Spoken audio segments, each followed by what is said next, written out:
I was hired to audit a marina company 300 miles from the life I'd built, and the first document I pulled from the box had my dead fiancé's signature on it, dated 11 months after he drowned. I sat in a folding chair in a converted boathouse office, harbor smell seeping through the walls, and I didn't scream or faint or do any of the things that might have made sense. I turned the page over, I looked at the date again. I checked the file reference against the master index. The numbers matched, the signature matched. The paper felt real under my thumb.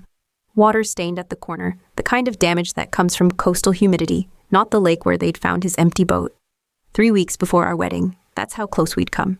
Close enough that my mother had already shipped the dress from her attic in Connecticut. Close enough that I'd been tasting cake samples when the call came. Close enough that for a year I'd been waking up with my hand reaching across cold sheets, still expecting warmth. I was good at my job. That's why they'd sent me here, to this struggling marina chain with its irregular cash flows and its nervous owner who'd requested a woman specifically. Someone patient, he'd said. Someone detail-oriented. I'd thought it was condescension. Now I wondered what he knew. The signature appeared on 3 more documents in that first box. Purchase authorizations, equipment transfers. All dated in the months after his death. All bearing the cramped, distinctive way he wrote his name, Ryan, with the R that looped back on itself like it was trying to catch something falling. I photographed everything. I made notes in my own code, the kind that wouldn't mean anything to someone reading over my shoulder.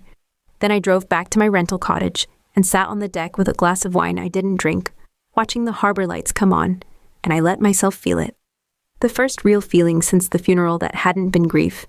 It was anger, sharp and clean, and it felt like waking up. The marina owner was named Saul Hendricks, 72 years old, hands that shook when he signed the engagement letter. He met me the next morning in his office above the main dock, and he looked at the documents I spread across his desk with the resignation of a man who'd been waiting for this conversation. "Where did you get these?" he asked. "Your files. They're yours. You signed the retention agreement." I didn't. He stopped. He was lying, and he was bad at it. "Those shouldn't have been in general storage. Mr. Hendricks, I need you to tell me who signed these. The date is wrong, or the signature is forged, or something else is happening that I don't understand yet. But I'm going to understand it. That's what you hired me for." He looked out the window at the water. "I hired you because your name was on a list someone gave me, someone who wanted you to find something." He turned back, and his eyes were wet. Old man tears that embarrassed him. I loved that boy like a son. I told him it was a mistake, what he was doing. I told him you'd never forgive him. He said that was the point, that you'd be alive to hate him. I didn't understand. I understood perfectly, both things at once, the way your mind can hold 2 incompatible truths when it's protecting you from the third. "He's alive," I said. "He was. When he signed those." Hendricks pushed a key across the desk. "Locker 247. He left something for you. He said if you ever came looking, if you ever found your way here, I should give you this. He said you'd know what to do with it." I didn't take the key. Not yet. Who was he running from?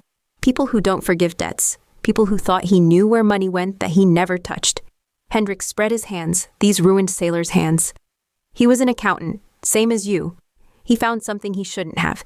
He tried to fix it, and he made it worse, and then he tried to disappear. The drowning, there was a body, wasn't there? Some poor soul they never identified." I stood up. I walked to the window. The harbor looked peaceful, boats rocking at their moorings, and I thought of Ryan learning to sail, the summer we met. How he'd capsized a laser 3 times before he figured out the centerboard. How he'd laughed each time, coming up sputtering, unwilling to quit. "Why here?" I asked. "Because I owed his father. Because I still had some connections that could help." Hendricks paused. "Because he couldn't stay gone without knowing you were safe. And he couldn't come back without getting you killed." I took the key then. I walked down to the lockers, these weathered metal cabinets lined up like graves along the dock. And I found 247 and opened it. And inside was a ring box and a note in his handwriting, the same cramped R. The same man who'd written me love letters and grocery lists, and once, memorably, a proposal on the back of a restaurant receipt. The note said, "I'm sorry. I thought I was saving you. I know now I was only saving myself. Don't look for me. Don't trust anyone who knew me. The money is real, and the danger is real. And the only way to keep you safe was to let you believe I was dead. I will love you until I actually am." I didn't open the ring box. I couldn't. I put both in my bag, and I walked back to my car, and I drove until I found a bar that opened at 11 in the morning, and I sat there with a vodka soda, and I tried to think like the professional I was supposed to be. The documents were evidence of something.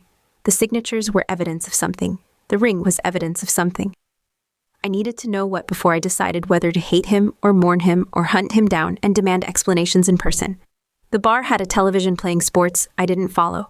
A man 2 stools down was watching me with the casual attention of someone who'd been trained to watch people.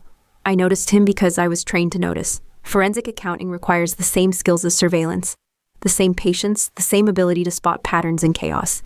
He was 35, maybe 40. Dark hair going gray at the temples, which he hadn't bothered to dye. Hands that were still, too still, resting on the bar, with the relaxed tension of someone who knew how to hold a weapon. He was drinking club soda with lime, and when I caught his eye, he didn't look away. "You're either following me or you're terrible at being subtle," I said. "Both," he said, "but I'm better at the first than the second." Occupational hazard. He slid a business card across the bar. Ethan Cole, private investigator. The address was in the city, 3 hours north. Saul Hendricks hired me to keep an eye on his auditor. He was worried you'd find something that would put you in danger. He was right. "And you're telling me this why?" "Because you already found it. Because I watched you take the key, open the locker, read the note. Because the people who are actually dangerous already know you're here. And the only way I can do my job is if you let me do it with your eyes open." He finally looked away, down at his drink. "Also because I don't like lying to people who've already been lied to enough. I should have walked away. I should have called the police, called my firm's security team, called anyone who wasn't connected to this harbor and these secrets, and this man who was either protecting me or using me or both. Instead, I said, you know where he is. I know where he was. I know the network that helped him disappear. I don't know if he's still there or if he's still alive." Ethan turned to face me fully, and his eyes were gray-green, the color of the water on cloudy days. "What I know is that the people he stole from want their money back, and they think you know where it is. They think he told you. They think the drowning was cover for you both to escape with it. That's insane. Most conspiracy theories are. This one's persistent." He stood up, dropped cash on the bar. "I'm going to walk you back to your car. I'm going to follow you to your cottage. I'm going to sit outside all night. And tomorrow I'm going to help you figure out what actually happened. Because the truth is the only thing that will make them stop looking at you. And then, if you want, I'm going to help you find him. Or help you let him go. Whichever you need." I let him walk me to my car. I let him follow me to the cottage, watched his headlights in my rearview mirror, steady as a promise. I sat on the deck again, and this time he sat with me, on the step below, close enough to talk quietly, far enough to give me space. "Why do you care?" I asked him. "Because I used to be married to someone I couldn't protect," he said. "Because I took this case for the money, and I'm staying for something else. Because you look at documents the way I look at crime scenes, like the truth is in there if you're patient enough to find it." He turned to look at me, and the harbor light caught his face, and I saw that he was younger than I'd thought. The gray hair premature, the lines around his eyes from sleeplessness rather than age. I'm not asking for trust. I'm asking for cooperation, one professional to another. I gave him the documents. I gave him the note, though not the ring box. We spread them on the deck table and worked by flashlight, and he showed me how to read them the way he read surveillance reports, looking for the gaps, the inconsistencies, the signatures of deception. "The dates are the key," he said. "If he was alive when these were signed, then someone else died in that lake, someone who looked enough like him to fool a coroner, or someone the coroner was paid to misidentify.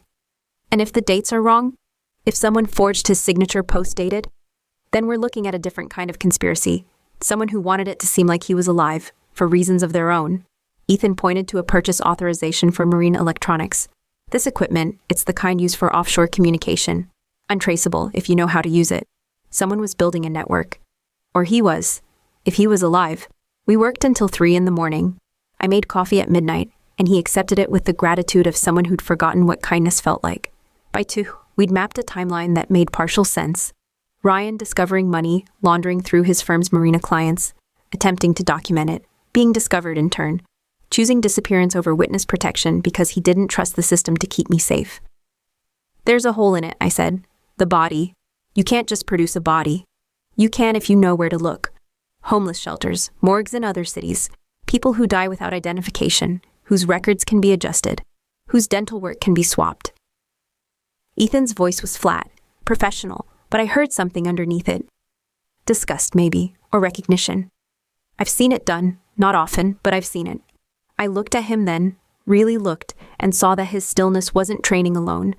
It was the stillness of someone who'd learned to contain himself, to keep his reactions from showing, to survive in environments where any display was dangerous. Your wife, I said, the one you couldn't protect. She's not dead. She just couldn't live with what I did for a living. The lies I told her because they were required. The absences I couldn't explain. He met my eyes. I don't lie to clients. It's the one rule I kept. So when I tell you that I'm here to help you find the truth, not to manipulate you for someone else's purposes, you can believe it or not. But it's true. I believed it. I shouldn't have. But grief makes you vulnerable to competence, to presence, to the simple animal comfort of not being alone in the dark. We slept in shifts, Ethan in his car, me on the deck with the door locked.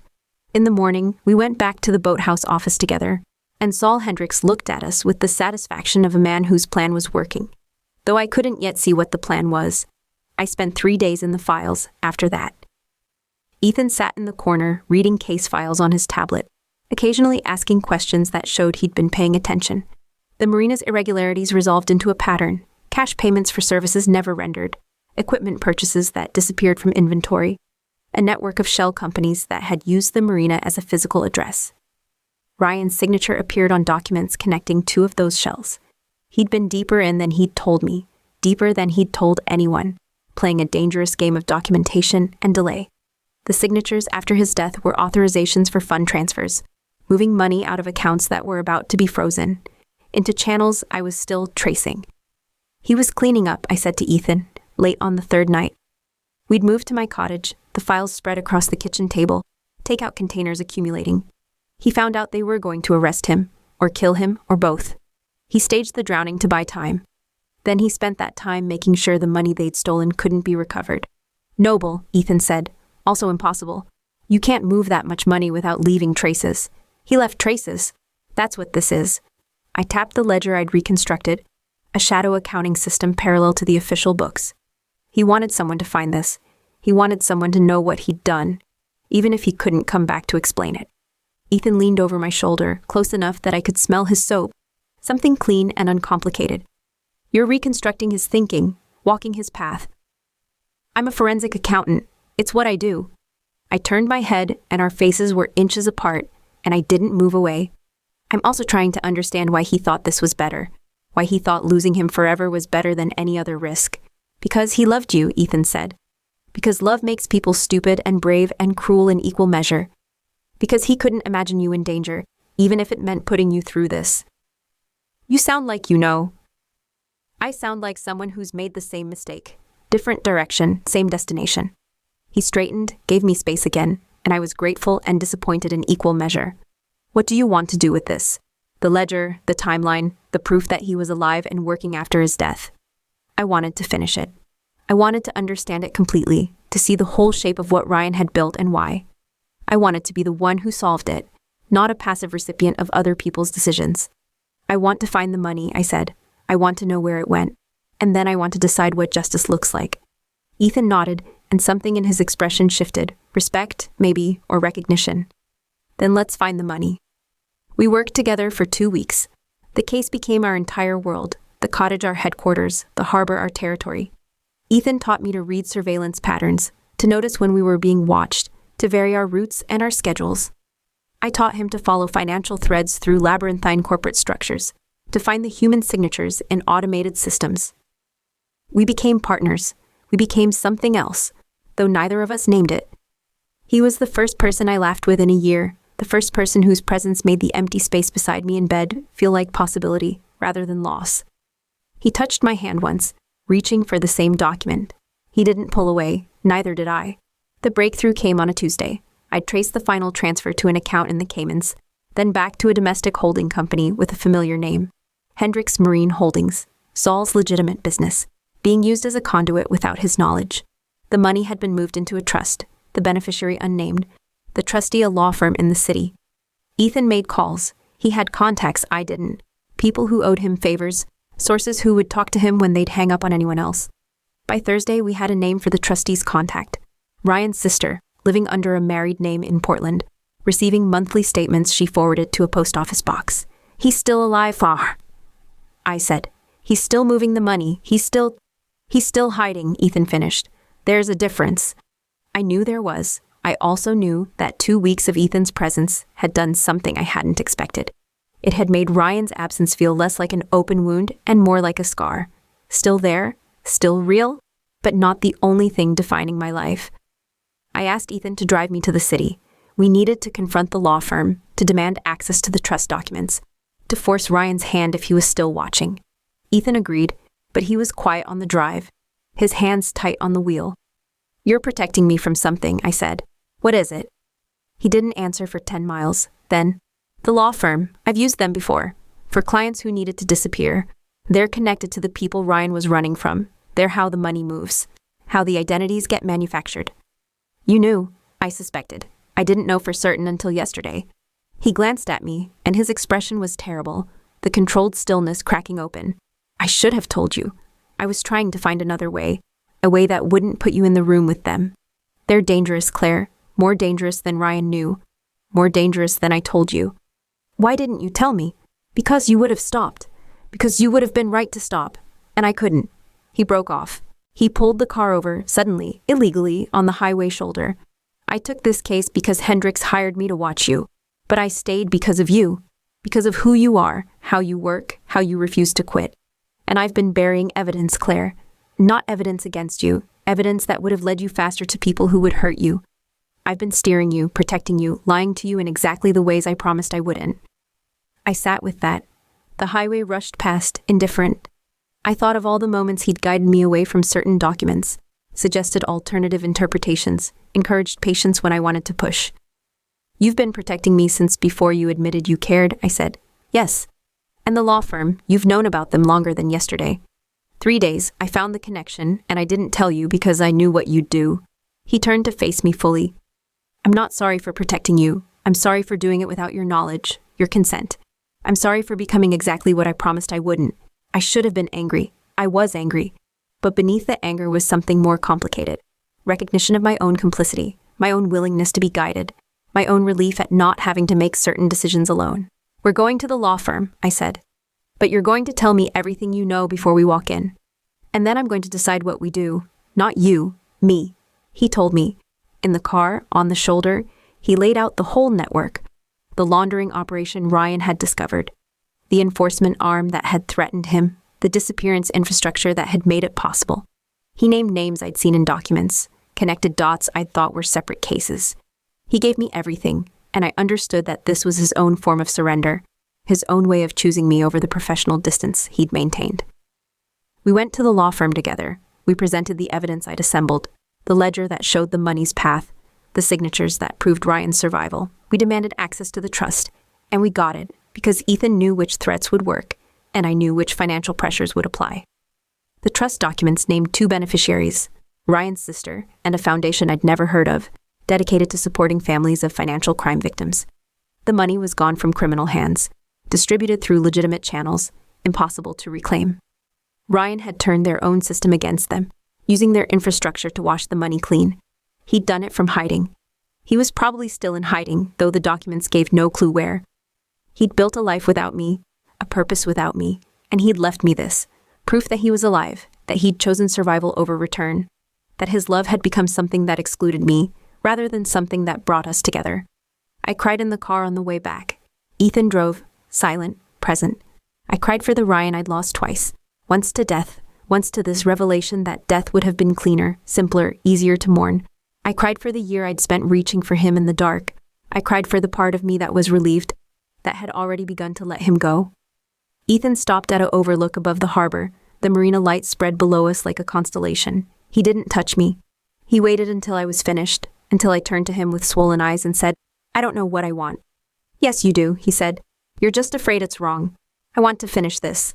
I want to find him, or find proof that I can't, or find... I stopped. I looked at Ethan, at his patient face, at the way he held himself back from comforting me, because he wasn't sure he had the right. I want to stop being a person things happen to.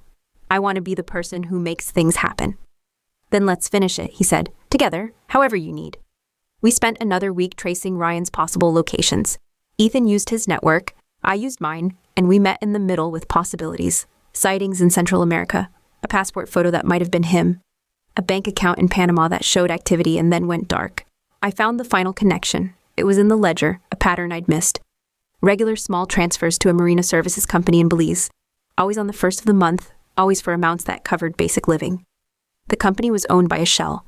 The shell traced back to Saul Hendricks' original network, the network maintained by someone who still believed in the system that had saved him. I booked a flight. Ethan tried to come with me, and I told him no. This was mine to finish. He could wait in the city, could be there when I returned, could give me the space to do what I needed and the promise of what might come after.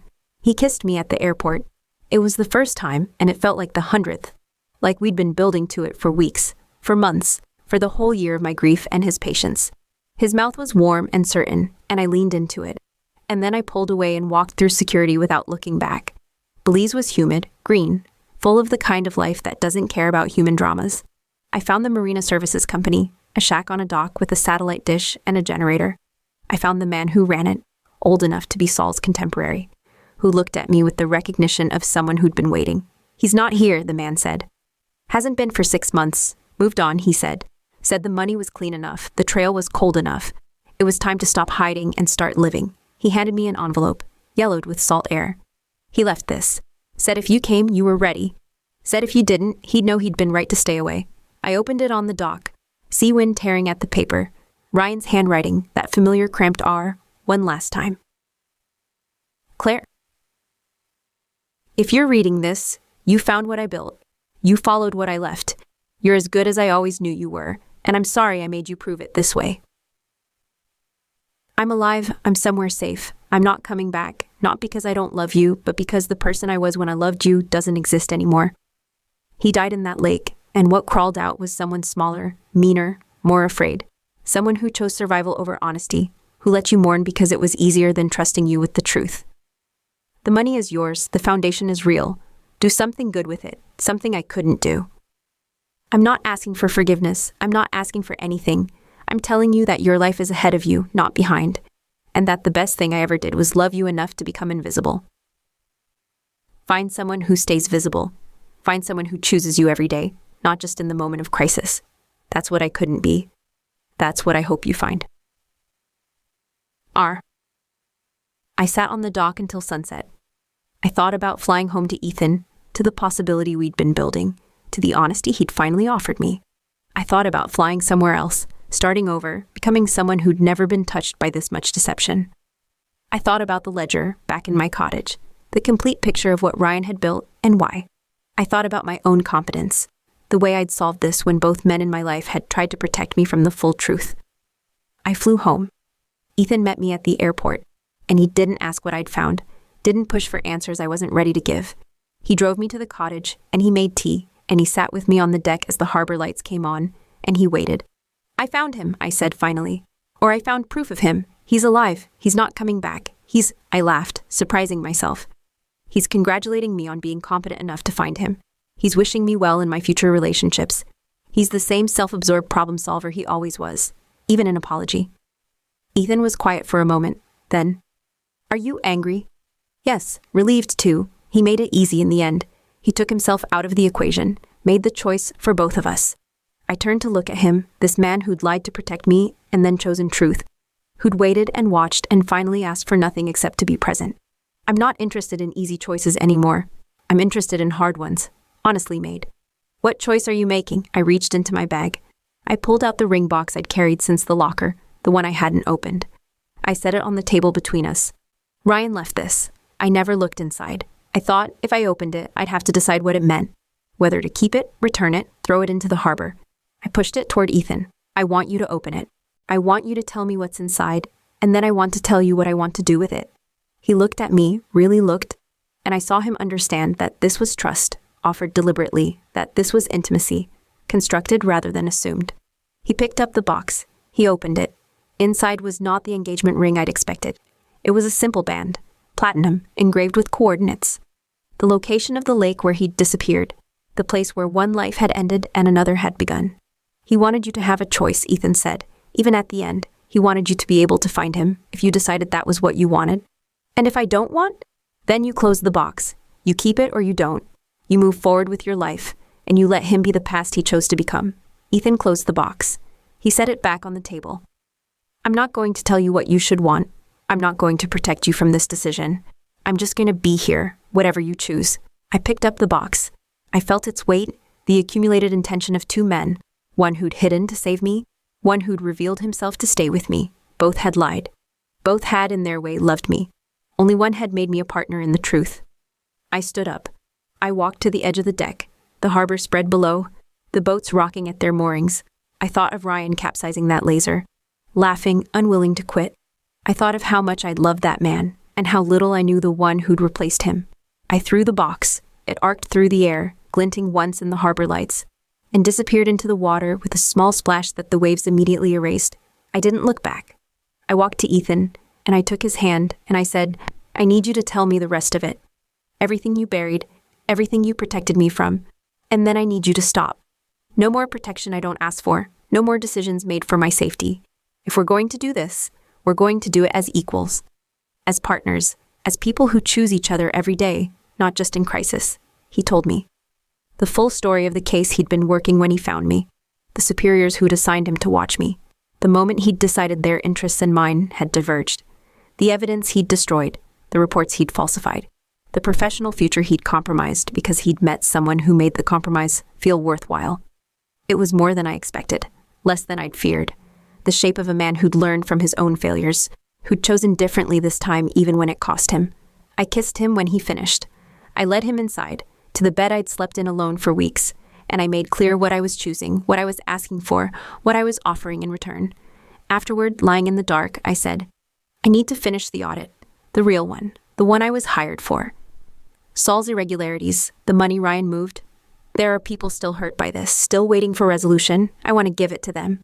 I'll help, Ethan said. I know, that's why I asked. I turned to face him.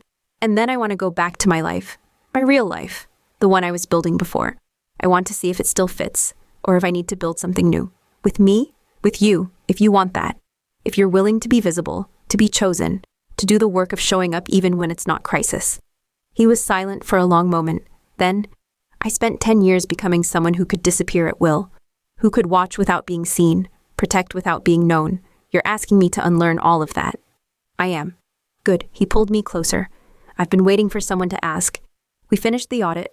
We documented the laundering network, the disappeared money, the foundation Ryan had created. We testified where testimony was required, anonymous where anonymity protected the vulnerable. Saul Hendricks faced charges, but lenient ones. He'd cooperated in the end, had helped us understand the system he'd enabled.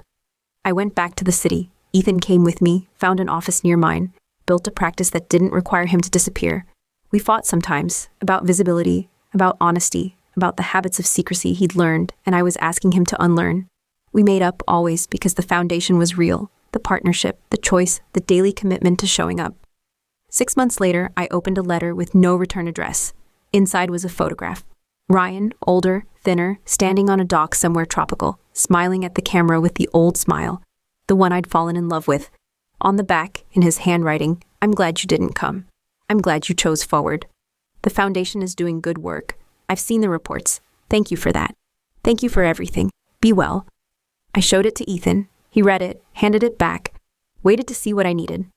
I need to burn it, I said. I need to let him be truly past, and I need you to help me. We burned it together in a metal bowl on my apartment balcony, autumn wind carrying the ash away. We watched it disappear, and then we went inside, and we built the next thing, the next day, the next choice. That was the work, that was the love. Not the drama of discovery, not the intensity of crisis, but the ordinary miracle of continuing, of waking up and choosing again, of building something that could last because we'd learned to build it together. I kept the ledger in the end, not for Ryan, but for me, for the proof of what I'd solved, what I'd understood, what I'd made my own. It sat on a shelf in my office, spine outward, a reminder that I was the author of my own story, that even when men lied to protect me, even when they loved me and left me, even when they waited and revealed themselves and asked for trust, the resolution was mine to find. The resolution was always mine. The photograph should have been the end of it. I told myself that, believed it, built my life around the assumption that some doors, once closed, stayed closed. But the photograph was only a message, and messages imply a sender who might send more. It came 3 months later, not a photograph this time, but a newspaper clipping from a Miami daily, sent to my office in an envelope with my name typed on the front. No stamp, no postmark. Hand-delivered by someone who knew my building, my floor, my hours. The clipping was 6 months old. Easily found online, easily dismissed. A boating accident off the Florida Keys. 1 fatality, unidentified male. Approximate age 35, no next of kin located. The body had been cremated by the county after 30 days unclaimed. I read it 3 times before I understood what I was being told. Ryan was dead. Really dead this time. Not a performance, not a disappearance. Dead in the kind of accident that happens to people living marginal lives. The kind of death that leaves no one to mourn because the mourners have already done their grieving. I called Ethan. He was in court, witness testimony in a fraud case. And I left a message that I knew was too calm, too controlled, the kind of message that made him call back within the hour despite the judge's glare. "Where are you?" he asked. "Office. I need you to come here. I need you to see this before I decide what it means." He came. He read the clipping. He turned it over, examined the envelope, held it to the light looking for watermarks or hidden printing. This could be him. It could also be someone trying to make you believe it's him. The timing, 3 months after the photograph, after you burned it, suggests someone was watching, someone who knew you'd reached a resolution and wanted to disturb it. Or someone who wanted me to know the truth. Finally, after all the lies, someone wanted me to have the truth. Ryan? Ethan asked. Sending news of his own death?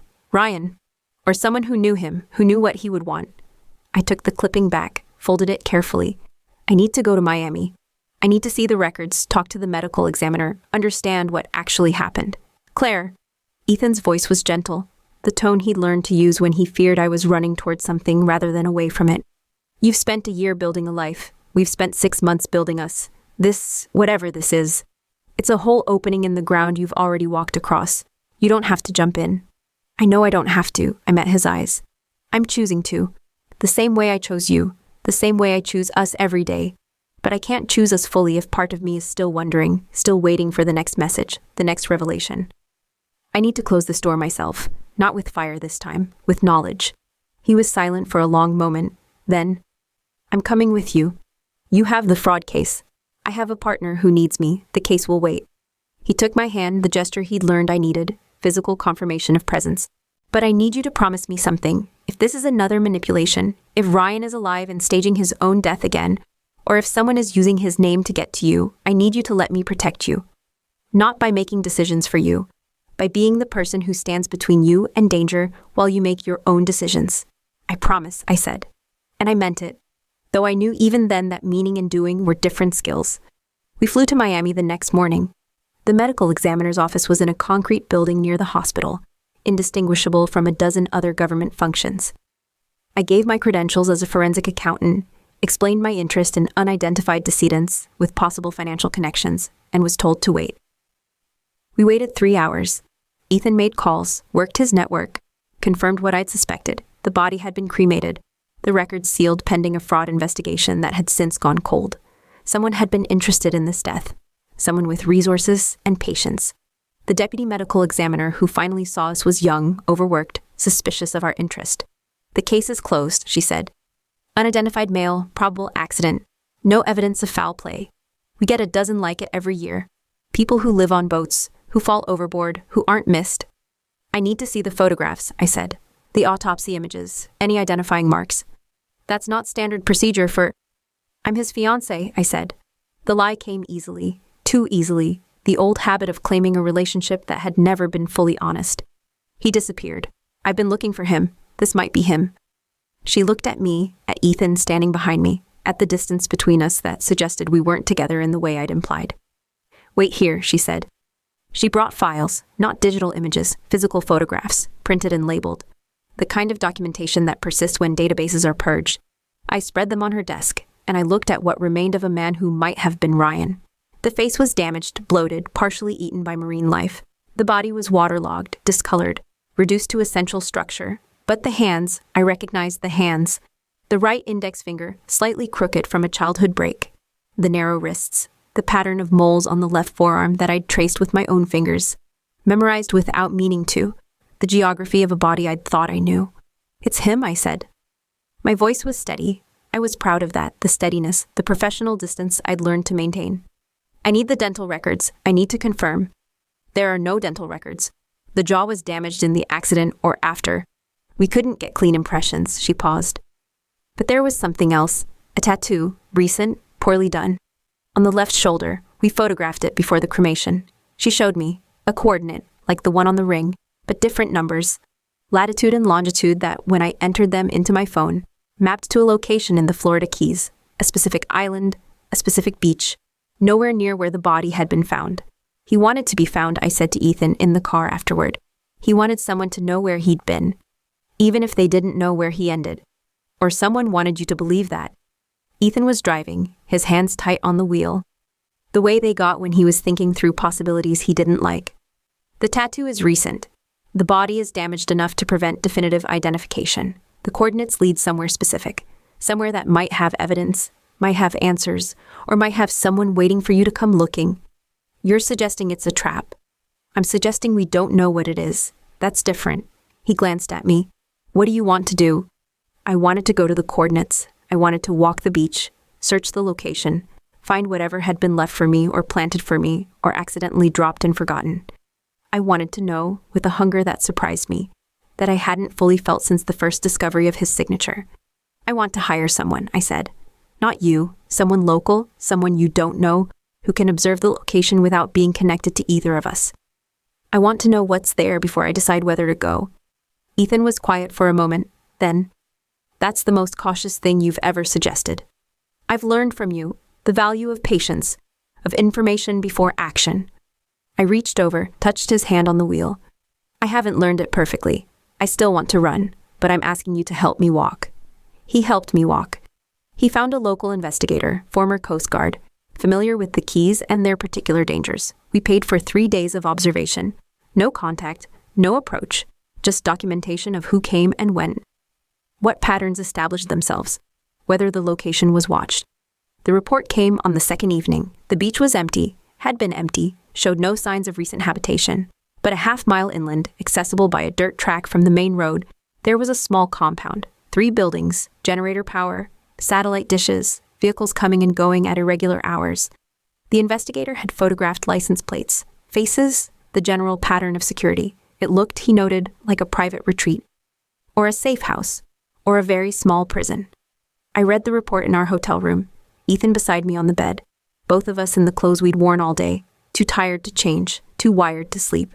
Someone's holding someone, I said, or protecting someone. The question is who and why the coordinates, and why now? The body in Miami, Ethan said slowly. What if it's not Ryan? What if it's someone who looked enough like him, who was meant to be found, meant to be identified as him, while the real Ryan is in that compound, has been there all along, has been trying to reach you without revealing himself to whoever's holding him? That's elaborate. It's desperate. There's a difference. He stood up, moved to the window, looked out at the Miami night. I've seen this before, Claire, in my old work. People who disappear once can disappear twice, can be disappeared by others, can become assets or liabilities in games they never chose to play. Ryan knew things about the laundering network. He took their money, turned it against them. What if they found him? What if they've been holding him, using him, waiting to see who else he told, what else he built? And the photograph? The message? Sent under duress, or sent as a warning, a way of saying, I'm still here, don't forget me, without being able to say it directly. He turned back to face me. I'm not trying to give you hope. I'm trying to give you a framework for what we might find. Because if we go to that compound, if we approach it directly, we need to know what we're walking into. Rescue mission, or trap, or simple mistake. We need to know. I hired the investigator for another 3 days. This time, the instructions were different. Identify the security patterns, find the vulnerabilities, understand who was inside and whether they wanted to be there. It cost more than I should have spent. It took longer than I had patience for. But I was learning, finally, that some truths couldn't be rushed, that the ledger of Ryan's life had more pages than I'd thought, and that I needed to read them all before I could close the book. The second report changed everything. The compound was owned by a shell company, traced to the same law firm we'd confronted in the city, the firm that had handled Ryan's trust, that had connected us to the network he'd exposed. The security was professional, military grade, but the pattern suggested protection, rather than imprisonment. The person inside had freedom of movement within the compound, access to communication equipment, regular deliveries of books and food and medical supplies. And there was a name, whispered by a delivery driver, who'd been paid to forget what he'd seen. The man inside was called Michael. Michael Chen. A name I didn't recognize, a history I couldn't trace. But the description, the investigator had managed to photograph. Telephoto lens from the beach, blurry but clear enough. Dark hair going gray, narrow shoulders. The way he held himself, slightly turned away from cameras. The habit of someone who'd learned to be unseen. I knew that posture. I'd loved that posture once, before I understood what it meant. Michael Chen doesn't exist, Ethan said, when I showed him. I ran the name.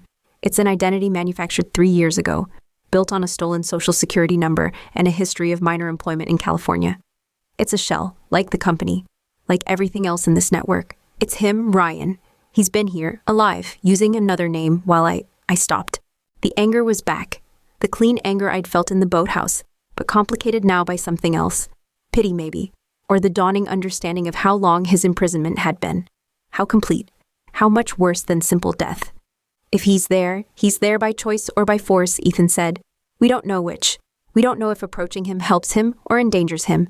We don't know if he wants to be found, or if finding him puts you in the crosshairs of whoever's been hiding him. I know what I know. I stood up, moved to the window where he'd stood, looked out at the same night. He's alive? He's been alive all along. Not free but existing. Not dead but diminished. And someone has been paying for his existence, protecting him, keeping him from the people who want him dead. The same law firm, the same network, the same people who sent you the clipping. Or someone else in the network, someone who wants me to know, who wants the story to end differently. I turned back to Ethan. I'm going to the compound. I'm going to knock on the door and ask for Michael Chen and see what happens. You can come with me, or you can try to stop me, but I'm going. He didn't try to stop me. He never had, I realized. Even when he lied, even when he protected. He'd never tried to prevent me from choosing my own path. He'd only tried to make the path safer, clearer, more likely to lead where I wanted to go. We drove to the Keys together, the investigator's maps on the seat between us, the photograph of Michael Chen in my pocket. The compound was smaller than I'd imagined, less ominous, a low building surrounded by palm trees, a generator hum audible from the road, the occasional glimpse of someone moving between structures. I walked to the gate alone. Ethan waited in the car, engine running, ready for whatever came next. I pressed the intercom button and said, I'm here for Michael Chen. Tell him Claire is here. Tell him I found the coordinates. Silence. Then, there's no one here by that name. Tell him anyway. More silence. Long enough that I thought I'd failed, that the gate would stay closed, that I would have to find another way. Then the buzzer sounded. The gate swung open and a voice said, Main building, someone will meet you. I walked. I didn't look back at Ethan, didn't signal, didn't do anything that might suggest I wasn't alone and unafraid. The path was crushed shell, white in the afternoon sun, and the main building was weathered wood with a screened porch, more beach house than fortress. A woman met me on the porch. 60s, silver hair, the bearing of someone who'd been military or law enforcement, who'd learned to assess threats quickly and thoroughly. She looked at me and said, You shouldn't be here. I know, he told me not to look for him. He was wrong. He was protecting you. He was protecting himself. There's a difference. I stepped onto the porch, close enough to see her decide whether to stop me. I need to see him. I need to hear him explain what this is, why he's here, why someone wanted me to believe he was dead again. And then I need to decide what I do with that information. He's not. She stopped. Her eyes moved past me, to the gate, to the row beyond. You brought someone. I brought my partner. He's staying where he is. This is between me and Ryan. Michael, she corrected automatically. Then, he's not what you remember. 3 years in hiding, 2 years here. It's changed him. He's not the man you were going to marry. I know. The man I was going to marry died in a lake. I'm here for whoever's left. She studied me for a long moment. Then she stepped aside, held the screen door open. Last room on the left. He's expecting you. He's been expecting you since the coordinates were sent. Who sent them? I did. She didn't explain. I understood I wouldn't get explanation until I'd seen him, until I'd committed myself to the encounter. Go. I'll keep your partner from doing anything stupid. I went. The hallway was narrow, lined with bookshelves, the smell of old paper and salt air. The last room on the left had a closed door, no sound from within, and I knocked because I couldn't make myself simply enter. Come in, Claire. His voice changed, thinner, rougher, the voice of someone who didn't use it often, but his. The cadence I'd learned to anticipate, to answer, to love. I opened the door. He was sitting by the window, a book in his lap, the light behind him making his features hard to read, but I could see enough. The gray in his hair, the lines around his eyes, the way his hands shook slightly as he set the book aside. The man I'd been going to marry, aged a decade and 3 years. diminished by hiding in ways that hiding alone couldn't explain. "You look well," he said. "Better than I expected. Better than I deserved. You look like someone who's been pretending to be dead for too long." I stayed in the doorway, unwilling to commit to the room, to proximity, to the intimacy of shared space. "Who's holding you here, Ryan? Who's paying for this? And what do they want in return?" He laughed, a dry sound, almost a cough. "Always the accountant, always following the money." He gestured to the chair across from him. "Sit, please. I'll tell you what I can, and then you'll leave, and hopefully you'll be safe, which is more than I can say for myself." I sat. I kept my distance, my posture professional, my attention focused on his words rather than the memories his presence invoked. He told me a story I hadn't expected, not capture by enemies, but rescue by friends, or friend singular. The woman who'd met me, whose name was Margaret, whose history with Ryan's father went back to Vietnam, who'd owed a debt she was still paying through protection of the son. "They found me in Panama," Ryan said. "The people I'd stolen from. They were going to kill me slowly, make an example. Margaret's people intercepted. They've been moving me ever since, keeping me alive, keeping me useful enough to justify the expense." "Useful how?" He looked away, out the window, at the palm trees and the beach and the freedom he couldn't access. "I built systems for them. Financial structures, shell companies, the same skills I'd used against the original network. I told myself it was temporary, that I'd find a way out, that I'd eventually reach you with enough to make it safe. But you didn't. I couldn't. Every time I tried, Margaret stopped me. Every time I built a message, a signal, a way of reaching out, she found it, destroyed it, told me I was endangering you more by contact than by absence." He turned back to me, and his eyes were wet. Old man tears like Saul's, like his own future accelerated. The photograph was the first thing she allowed. The coordinates were my compromise. I thought, if you found me, if you came, it would force the issue. Force her to let me go or force her to explain why she wouldn't. And the body in Miami? Not me. Someone else. Someone who looked enough like me. Someone whose death could be arranged to seem like mine. A message from the other side, from the people who still want me dead. Telling you that your search was over so you'd stop looking. He reached toward me, stopped when I didn't move. "I didn't send that, Claire. I would never. I've hurt you enough. I wouldn't add that." I believed him. I shouldn't have. But I did. The same way I'd believed Ethan. The same way I'd learned to trust my own judgment, even when it had been wrong before.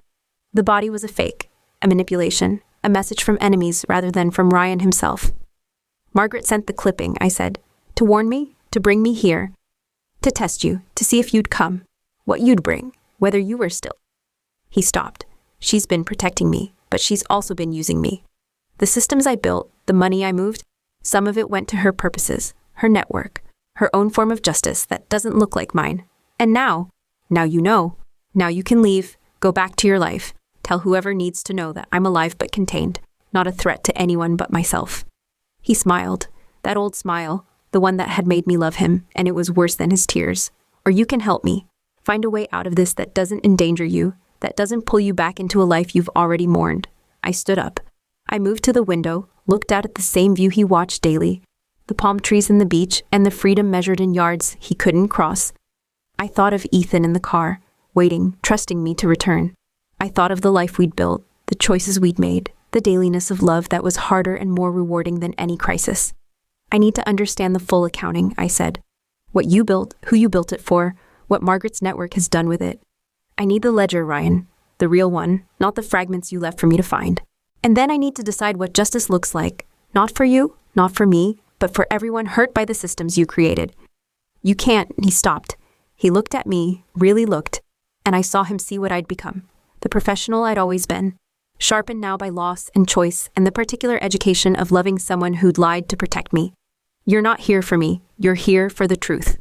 I'm here for both, but I won't confuse them anymore." I turned to face him fully. "You taught me that, Ryan. The difference between love and truth, between protection and honesty. I'm grateful for the lesson, even if you didn't mean to give it." I left him there. I walked back down the shell path, past Margaret standing watch on the porch, to the gate where Ethan waited in the running car. I got in, I told him what I'd learned, and I asked him to help me do what came next. Not rescue, not reunion, but investigation, understanding. The careful reconstruction of a system that had swallowed the man I once loved and turned him into something smaller, more compromised, more desperately in need of the accounting skills I'd spent my life developing. Ethan drove, I planned.